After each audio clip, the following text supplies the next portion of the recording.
Buenos días, pueblo de México. Hoy es 2 de marzo del año 2026. Bienvenidos a SDP Mañana. Yo soy Liz Vilchis y hoy tenemos mucha información. Estados Unidos e Israel acaban con el gobierno de Irán. Les cuento qué hay detrás de este conflicto. El tablero internacional se fragmenta tras los ataques de Estados Unidos e Israel. Le cuento también que la agencia EFE desmiente imágenes creadas por inteligencia artificial y difundidas en la red social X. Además, Spotify niega comunicados sobre retiro de corridos en México. Le cuento toda la actividad del fin de semana de la presidenta Claudia Sheinbaum. Además, Rosalía brilla en los Brit Awards 2026 y Shakira se presenta en el Zócalo. No se vayan, comenzamos.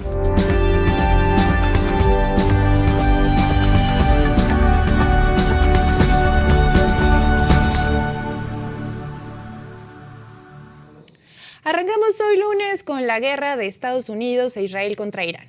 En una escalada sin precedentes de inestabilidad en la región, donde los bombardeos prácticamente desaparecieron a las figuras más importantes del gobierno iraní y la situación podría cambiar por completo el tablero político internacional. El presidente estadounidense confirmó la muerte del líder supremo iraní, Ali Khamenei, de 86 años, tras bombardeos dirigidos, según Washington, a desmantelar la capacidad militar y nuclear de la República Islámica. La televisión estatal iraní confirmó horas después del fallecimiento de su líder supremo, así como el de varios miembros de su familia y parte de la cúpula del régimen. Entre los altos mandos que fueron abatidos están el jefe de la Guardia Revolucionaria, el ministro de Defensa y el asesor Ali Shakmani. De acuerdo con medios iraníes y agencias internacionales, los bombardeos dejaron al menos 204 muertos en territorio iraní y más de 700 heridos. Hay muchas víctimas civiles, principalmente por el ataque a una escuela de niñas donde se reportan al menos 150 personas fallecidas, de las cuales en su mayoría serían las estudiantes. Ni Estados Unidos ni Israel han ofrecido algún posicionamiento sobre esta atrocidad. E incluso plataformas como Grok y algunos medios estadounidenses intentaron desmentir los reportes al asegurar que las imágenes se trataban de inteligencia artificial. La operación conjunta estuvo conformada por fuerzas estadounidenses e israelíes. El primer ministro de Israel, Benjamin Netanyahu, aseguró que el complejo del tirano en Teherán fue destruido y llamó al pueblo iraní a levantarse. Irán respondió casi de inmediato. El sábado por la noche y durante el domingo lanzó misiles y drones contra Israel y contra bases estadounidenses en varios países del Golfo. En Israel, un misil impactó un edificio residencial. El saldo, 9 personas muertas, más de 45 heridos y al menos 11 desaparecidos, según autoridades israelíes. En Emiratos Árabes, los ataques iraníes dejaron 3 muertos y 58 heridos. Kuwait reportó una persona fallecida y 32 lesionados tras el impacto de drones y misiles. En Qatar, 8 personas resultaron heridas y fue alcanzado un sistema de radar en la base estadounidense de Al Udeid. La mayor instalación militar de Estados Unidos en la región. Bahrein informó 4 heridos tras interceptar decenas de misiles y drones. Omán, que hasta ahora había quedado al margen, reportó 2 trabajadores heridos tras un ataque con drones en el puerto de Dubái. El Mando Central de Estados Unidos confirmó las primeras bajas estadounidenses, 3 militares muertos y 5 heridos de gravedad durante la implementación de la Operación Furia Épica. Además, Estados Unidos anunció el hundimiento de un buque de guerra iraní en el Golfo de Omán, elevando la tensión naval en la zona. En total, el presidente Trump aseguró que 48 líderes iraníes han sido abatidos en esta ofensiva. Es un gran golpe, declaró, aunque no precisó cuándo ni con quién retomará las negociaciones para un posible alto al fuego. Aquí hay que subrayar, solecitos, que nuevamente Donald Trump inicia un conflicto bélico internacional sin ningún tipo de aprobación por parte del Congreso de Estados Unidos. Y es que si bien estamos acostumbrados a que la ONU sea un florero y que los otros países potencias hagan mutis ante los abusos de Washington, Trump no muestra respeto ni por sus propias instituciones, pues así como ocurrió con Venezuela y los primeros ataques contra Irán en 2025, una vez más ni avisó al poder legislativo sobre su determinación, algo a lo que está obligado conforme a la Constitución de ese país. Mientras tanto, la Guardia Revolucionaria iraní prometió un castigo severo y el país decretó 40 días de luto nacional por la muerte de su líder supremo, quien gobernó desde 1989 tras suceder a Ayatollah Ruhollah Khomeini. Ante la emergencia, Irán activó el mecanismo constitucional de sucesión. Se formó un consejo provisional integrado por el presidente de ese país, el jefe del Poder Judicial y un representante del clérigo. Este consejo deberá garantizar la continuidad del Estado mientras la Asamblea de Expertos elige a un nuevo líder supremo. Entre los nombres que han sonado en el pasado está Mojtaba, hijo del Ayatollah, y que fue abatido en días pasados. En paralelo, los cancilleres del Consejo de Cooperación del Golfo sostienen una reunión urgente para coordinar una respuesta regional tras el cierre de espacios aéreos y la afectación de aeropuertos. Arabia Saudita condenó la agresión iraní y convocó al embajador de Teherán. Omán pidió un alto al fuego inmediato y un retorno al diálogo. La muerte del líder supremo no solo marca el fin de un régimen de 3 décadas, sino que abre una etapa incierta para el pueblo de Irán. Un proceso interno de política de transición, una guerra en desarrollo y una región en confrontación directa donde prácticamente no cuenta con aliados. En declaraciones a un periódico británico, Donald Trump dijo que la ofensiva contra Irán podría prolongarse por 4 semanas o menos, debido a la extensión del territorio. Desde el bando estadounidense, el pretexto del ataque es la supuesta intención del gobierno iraní de producir misiles balísticos intercontinentales para el año 2035, por lo que la administración de Trump se adelantó a esos planes, aunque recordemos que ya desde el 2025 Estados Unidos había lanzado bombardeos contra supuestas instalaciones nucleares subterráneas en Irán. La relación Estados Unidos-Irán es una historia de choques, disputas, golpes de Estado, secuestros y malestar mutuo entre sus líderes, donde el país islámico ha pagado un alto costo político y económico por mantenerse alejado de la influencia yanqui.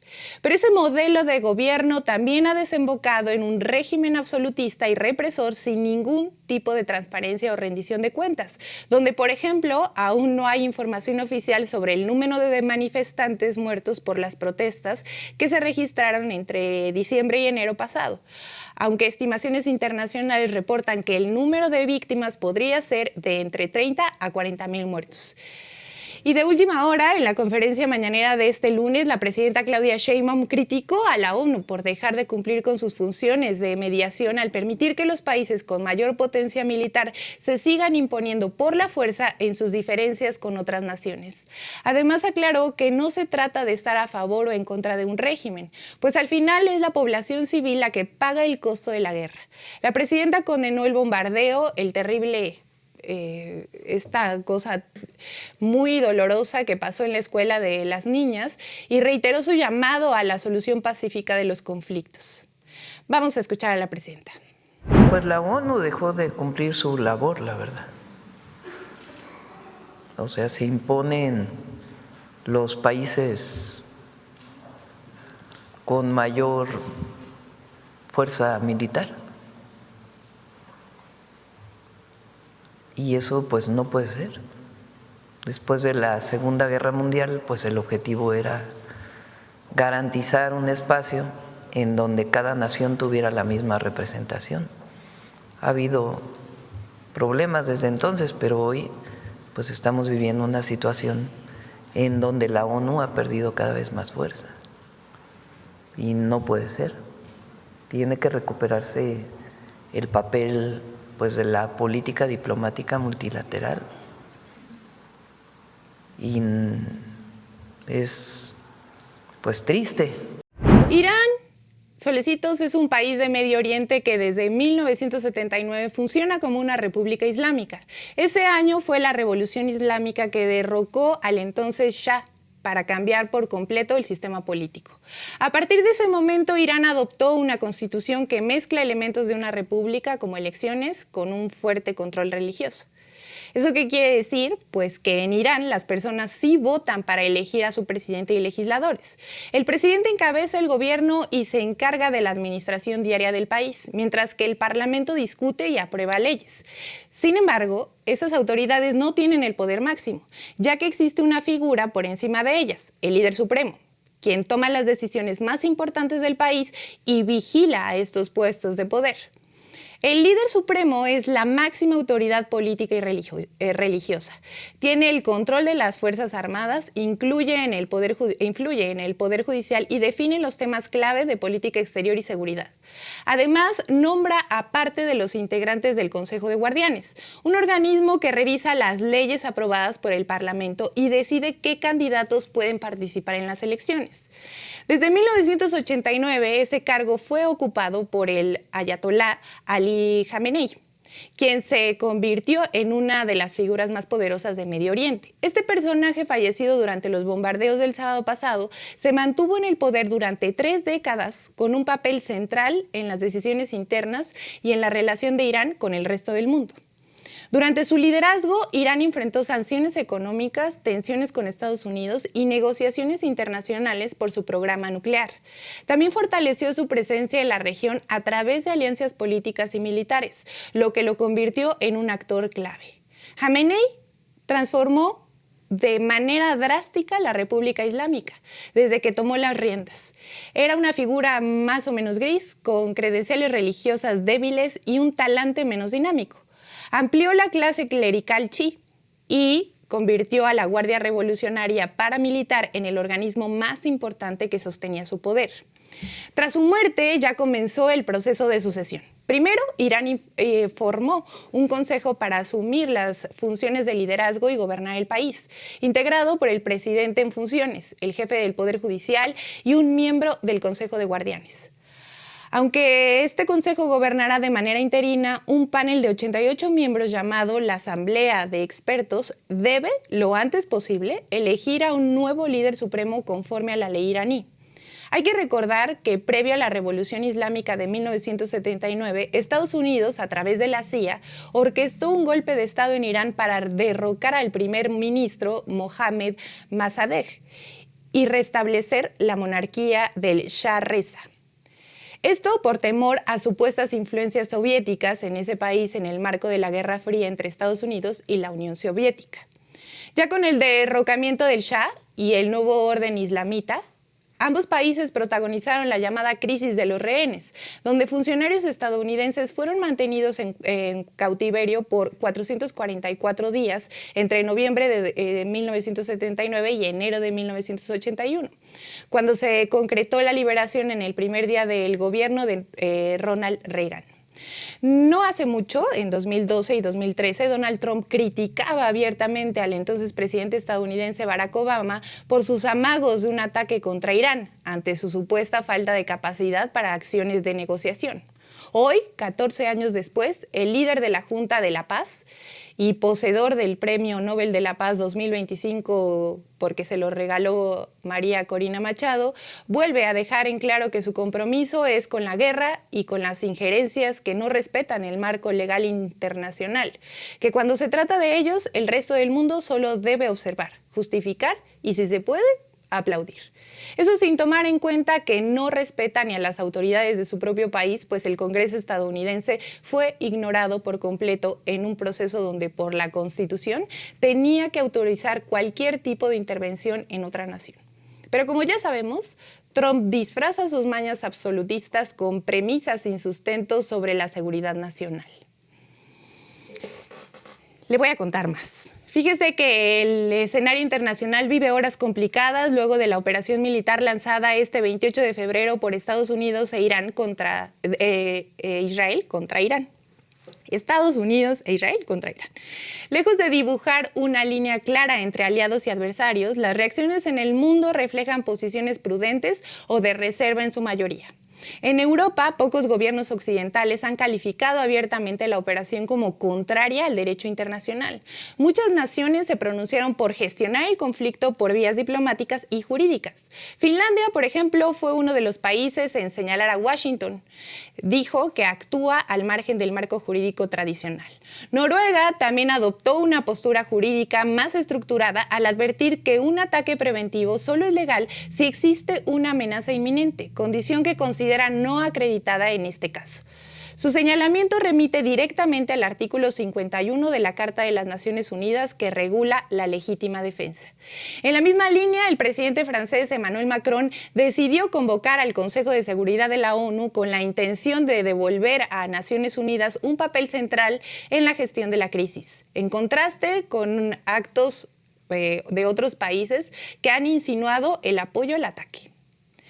Reino Unido, por ejemplo, dijo que se puede negociar una solución, evitó cuestionar a Washington y centró su mensaje en advertir a Teherán que no ataque a fuerzas británicas en la región. El énfasis dejó de estar en la legalidad y pasó a la disuasión y la protección militar, un giro que analistas interpretan como alineamiento operativo. Alemania fue otro país que difundió un posicionamiento de respaldo a la lógica de la ofensiva. Dentro de los países que integran el BRICS, al que Irán se integró en 2024, no hubo una postura común. Rusia habló de agresiones estadounidenses, Arabia Saudí condenó a Irán, Brasil criticó los ataques y pidió moderación, China expresó preocupación, India guardó silencio e Indonesia se ofreció como mediador. En cuanto a apoyos explícitos a la cargada estadounidense, además de Israel, Canadá y Australia manifestaron respaldo a la ofensiva. Las condenas abiertas han sido menos numerosas, pero significativas y simbólicas. Colombia calificó la decisión estadounidense como un error y pidió la eliminación global de armas nucleares. Cuba habló de violación a la Carta de la ONU. En México, la presidenta Claudia Sheinbaum hizo un llamado a la pacificación y reiteró que México siempre ha luchado por la paz. Pues no se trata de apoyar a un régimen o a otros, sino de proteger a la población atrapada en medio de estos conflictos. A través de la Secretaría de Relaciones Exteriores, nuestro país expresó profunda preocupación y urgió a todas las partes a la estabilidad global. La Cancillería también informó que las embajadas mexicanas en Medio Oriente se mantienen atentas y en contacto con nacionales para brindar asistencia consular. Recordemos que el espacio aéreo está cerrado, entonces les piden que se guarden. En fin. Y miren, en medio de todo esto no faltaron los personajes que mintieron en redes sociales y ya saben, uno de ellos, el mayor, que vive allá arriba en Estados Unidos. Miren, en medio de la atención internacional por los bombardeos en Irán, una nueva controversia digital puso en el centro del debate a la inteligencia artificial. El área de verificación de la agencia EFE tuvo que intervenir públicamente para desmentir una afirmación difundida por Grok, la inteligencia artificial de X.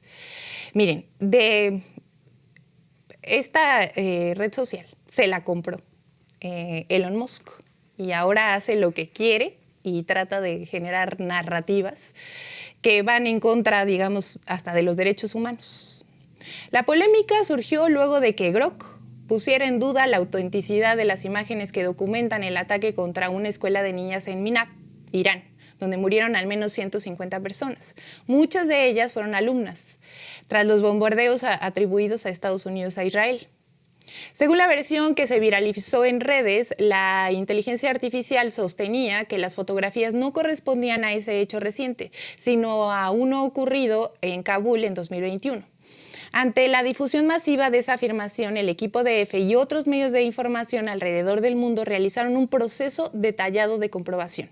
Se logró confirmar que las imágenes sí pertenecían al bombardeo registrado el sábado 28 de febrero en Irán. Para sustentar su conclusión, los periodistas identificaron las fuentes originales, entre ellas las agencias iraníes, que compararon las fotografías con imágenes satelitales disponibles en Google Maps y contrastaron los elementos visuales con el registro del atentado ocurrido en Kabul en 2021. De acuerdo con la explicación de la agencia EFE, no existe evidencia que respalde la versión difundida por Grok sobre Afganistán. La agencia subrayó que la herramienta de inteligencia artificial no presentó pruebas que acreditaran su afirmación. Incluso señaló que aunque el mensaje que ubicaba las imágenes en Kabul fue el que más se compartió, en otras respuestas por la propia IA, reconocía que las fotografías correspondían al ataque en Irán, aunque esa rectificación no tuvo la más mínima visibilidad en el algoritmo. No es la primera vez que la inteligencia artificial vinculada a X es señalada por este tipo de errores. F recordó antecedentes de respuestas inexactas o sin fuentes verificables que se han viralizado ampliamente. La agencia española advirtió también que las capacidades de verificación de este tipo de herramientas son limitadas y que los usuarios deben contrastar cualquier contenido sensible con fuentes periodísticas confiables. Por otro lado, a raíz de estas publicaciones cerradas y sin verificar, el Pentágono tuvo que negar el día de ayer que misiles balísticos de Irán hayan impactado al portaaviones USS Abraham Lincoln en el Golfo, desmintiendo así las afirmaciones de los llamados guardianes de la revolución, el ejército ideológico de Irán.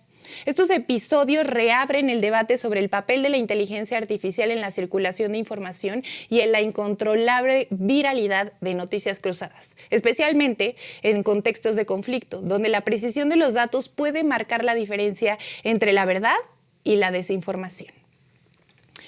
Y cambiando de tema y hablando de desinformación, esperemos que esta noticia que les voy a dar tranquilice a los fans de Peso Pluma y Natanael Cano. Hasta Belinda, que le tuvo que entrar a este género. Ay, mi Belinda. Yo la quiero mucho porque es la emperatriz consorte de Puebla. Y es que hablando de desinformación, le decía yo, y fake news, les cuento, solecitos, que Spotify ya aclaró que es falso el comunicado que circuló ampliamente sobre un supuesto retiro de corridos y otros contenidos relacionados con el narcotráfico en México. El documento, que comenzó a compartirse ampliamente, aseguraba que la plataforma eliminaría de su catálogo canciones que glorifican o promovieran actividades vinculadas con el narcotráfico, los cárteles y la violencia. El mensaje fue interpretado por algunos usuarios como un anuncio de que géneros como los corridos, narcocorridos o corridos bélicos desaparecerían del servicio. Sin embargo, tras ser consultada, la empresa de contenido musical fue categórica. Señaló que el comunicado atribuido a Spotify México no fue emitido por la compañía y que se trata de información falsa. Además, invitó a revisar directamente las reglas oficiales de la plataforma para conocer sus lineamientos reales de moderación de contenido. En sus normas públicas, Spotify explica que su misión es impulsar la creatividad humana, brindando a artistas y creadores la posibilidad de vivir de su trabajo y permitiendo a los usuarios acceder a distintas expresiones musicales. No obstante, también establece límites claros. Entre las restricciones se encuentra la prohibición de contenido que promueva o glorifique violencia, terrorismo, extremismo violento o conductas que pongan en riesgo la vida de las personas. Asimismo, contempla sanciones para contenido engañoso como la suplantación de identidad o la desinformación que puede causar daño. Lo que no aparece en ningún apartado es la prohibición específica de un género musical. La moderación, aclara la empresa, se basa en el tipo de contenido y en si infringe o no las normas establecidas, no en la etiqueta de un género. El comunicado falso no es nuevo. Ya había circulado en 2024 y fue desmentido en ese momento por la propia compañía. Ahora reapareció con una fecha modificada del 28 de febrero de 2026, lo que dio la impresión de que se trataba de un anuncio reciente. Con esta nueva aclaración, Spotify desactiva nuevamente la versión viral y confirma que no ha anunciado la eliminación de corridos ni de ningún otro género en particular. La recomendación final es clara: verificar siempre la información a través de los canales oficiales de las empresas y evitar compartir documentos cuya autenticidad no esté confirmada. Y ahora sí, le voy a contar, en noticias más amables, qué hizo la presidenta Claudia Sheinbaum todo el fin de semana. Fíjese que la presidenta Claudia Sheinbaum Pardo, comandanta suprema de las Fuerzas Armadas, cerró febrero y comenzó marzo con una gira de trabajo intensa por el noroeste del país, donde combinó anuncios económicos, supervisión de obras estratégicas y mesas en materia de seguridad, educación y salud. El viernes 27, desde Mazatlán, Sinaloa, informó que la pobreza laboral en México se ubicó en 33.9% anual en 2025, el nivel más bajo en 2 décadas, según cifras del INEGI. Explicó que este indicador mide a las personas cuyos ingresos ingresos no alcanzan para adquirir la canasta básica. En su mensaje sostuvo que el enfoque de economía moral ha permitido mejorar las condiciones de vida de trabajadores y trabajadoras. Ese mismo día encabezó el reporte de seguridad en Sinaloa, donde se informó que el homicidio doloso ha disminuido 50% desde junio de 2025. La mandataria subrayó que cero impunidad significa que la ley debe cumplirse sin excepciones y que quien comete un delito debe enfrentar las consecuencias. Recordó que esta visión forma parte de la Estrategia Nacional de Seguridad, que combina acciones operativas con atención a las causas sociales que originan la violencia. También aseguró que se trabaja para evitar que jóvenes sean reclutados por grupos delictivos. En el sector agrícola anunció que la próxima semana encabezará la tercera reunión con productores de maíz híbrido para alcanzar un acuerdo nacional sobre este cultivo básico. Adelantó que convocará a proveedores de insumos para que ofrezcan precios preferenciales a productos mexicanos. Precisó que los apoyos en Sinaloa provienen de los gobiernos federales y estatal, así como de grandes compradores. Durante la gira anunció la creación de 20 planteles de Bachillerato Nacional Margarita Maza, con el objetivo de ampliar la cobertura educativa. En Mazatlán convivió con estudiantes de nivel medio superior y entregó becas Benito Juárez, acompañada por el gobernador Rubén Rocha Moya, el secretario de Educación Pública Mario Delgado y autoridades responsables de programas sociales y becas. En materia de salud, informó que colocará la primera piedra del nuevo Hospital Regional de Especialidades en el IMSS en Culiacán. Recordó que las clínicas del IMSS Bienestar cuentan con medicamentos suficientes y destacó el programa Salud Casa por Casa, mediante el cual adultos mayores y personas con discapacidad reciben atención en sus hogares. Por cierto, ahí medio regañó en ese evento al gobernador. Y qué bueno. Además, la presidenta realizó una visita sorpresa al Centro de Salud de San Ignacio, donde ni personal ni funcionarios sabían que llegaba, o sea, les llegó de sorpresa, por lo que se tuvieron que poner firmes en cuanto la vieron entrar por la puerta para supervisar el abasto de medicamentos. ¡Qué susto! Vamos con el video.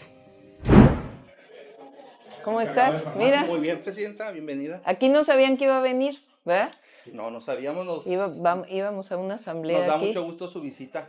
y nos dijo la gente, no, es que no hay medicamentos. No, nada de eso, presidenta. ¿Cómo está la farmacia? Al 100%. ¿Está llegando la ruta de la salud? Está llegando la ruta de la salud. Aquí cada mes va llegando la ruta de la salud, ¿verdad? Cada mes, presidenta.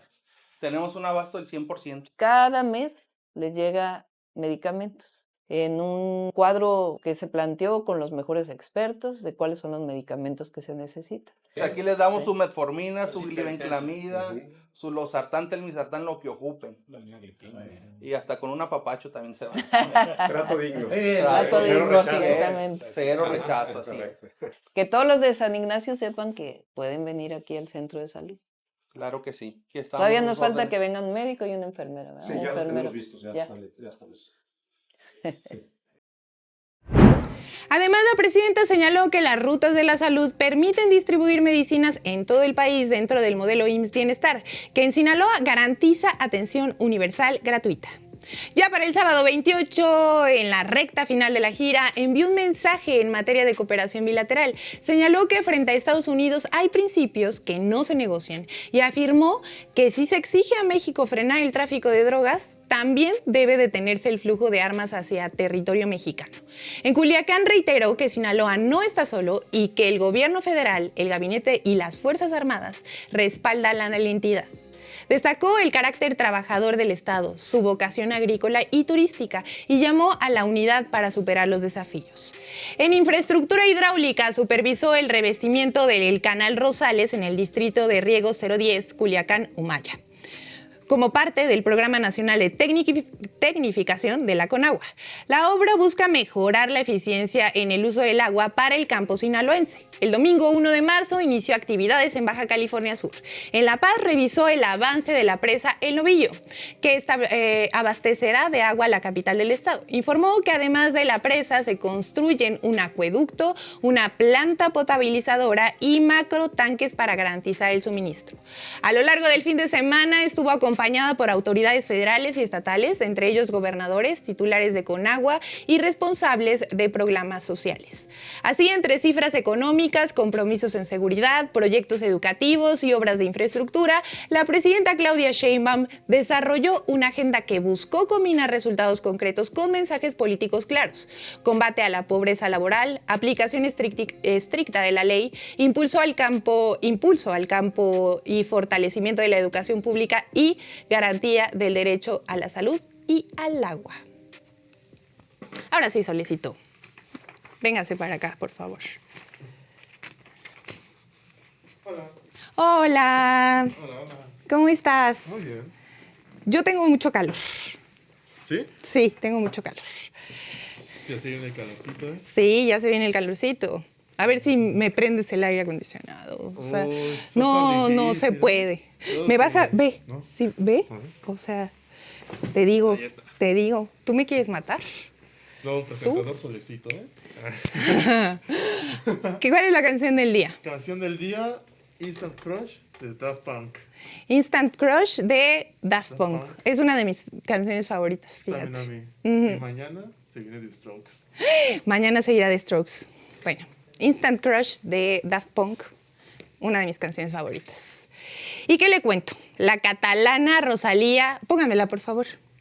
Ella, esa señora que está ahí, fue la gran protagonista de la 49 edición de los Brit Awards al ofrecer una actuación que dejó al público de Manchester completamente rendido.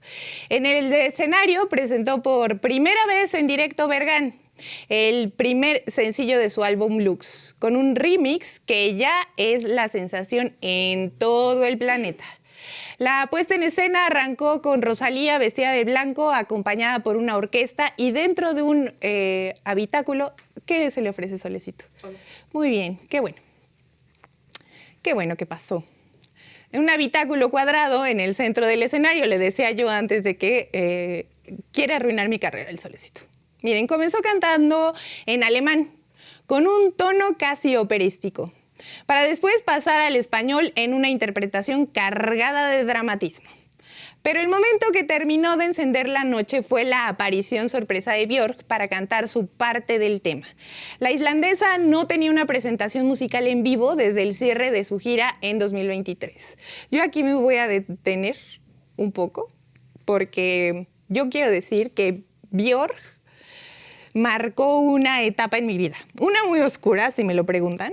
Y yo tomé la mala decisión en la vida de ir a ver a Björk en vivo. Mala idea. Mala idea, soñé pesadillas días y en mi mente estaba Björk así.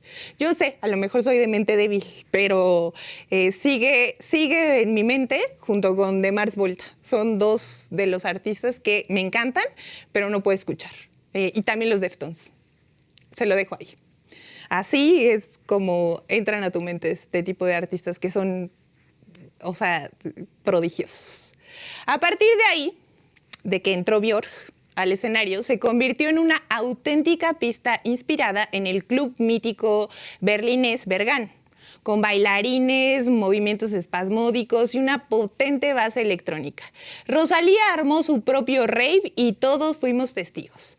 La noche fue redonda para la española. Además de su actuación, hizo historia al llevarse el premio a Mejor Artista Internacional, donde superó a figuras como Bad Bunny y Lady Gaga.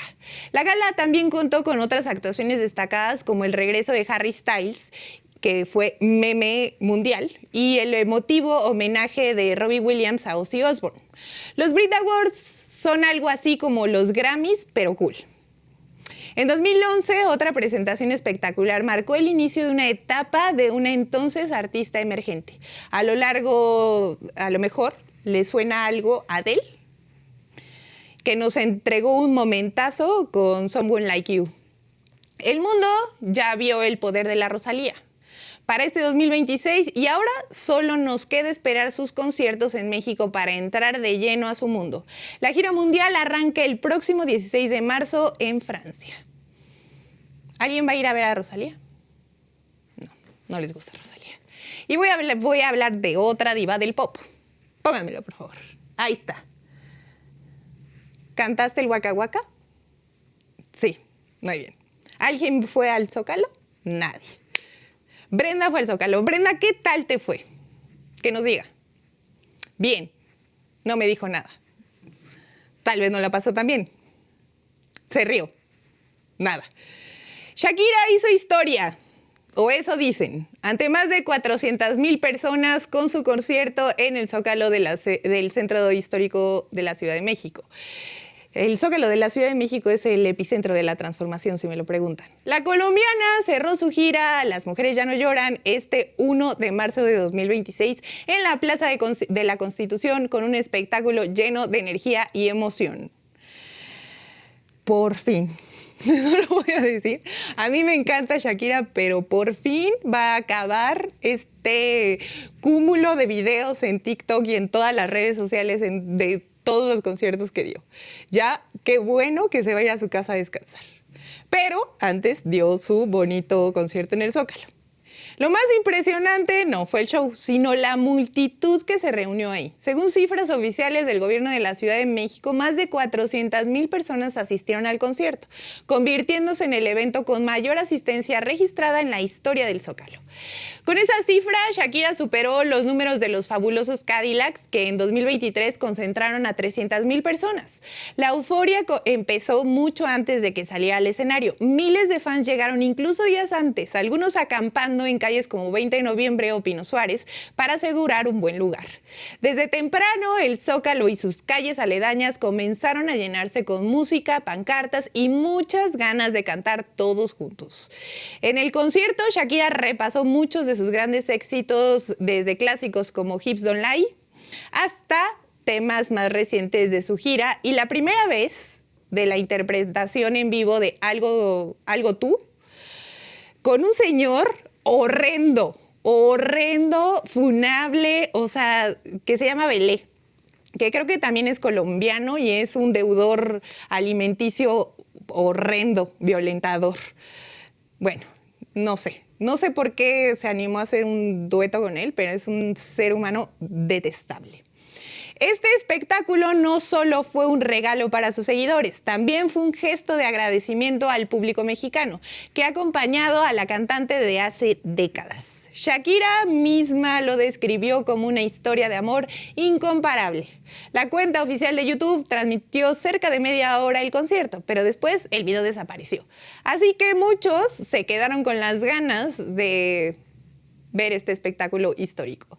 El gobierno de la Ciudad de México reportó saldo blanco en el evento gracias a la presencia de 4,000 policías en el perímetro de la ciudad del centro histórico. Este lunes, en su mañanera del pueblo, la presidenta Claudia Sheinbaum agradeció a Shakira por la presentación y celebró la entrega de las más de 400,000 personas concentradas en el Zócalo capitalino.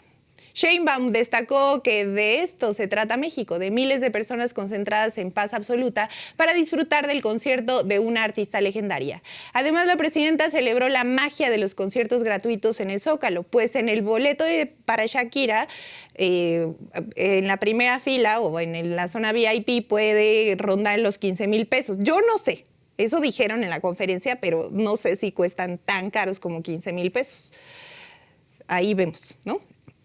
Y ayer, cientos de personas estuvieron cara a cara con la loba por 0 pesos y 0 centavos. Pues sí, miren, las mujeres ya no lloran, las mujeres facturan. Muy bien, yo destaco ampliamente, yo sé que a los derechairos, digo, a los de derecha, la gente de derecha, no les gusta.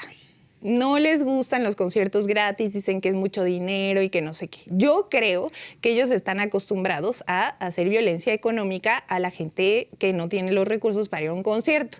Y este tipo de conciertos es cultura.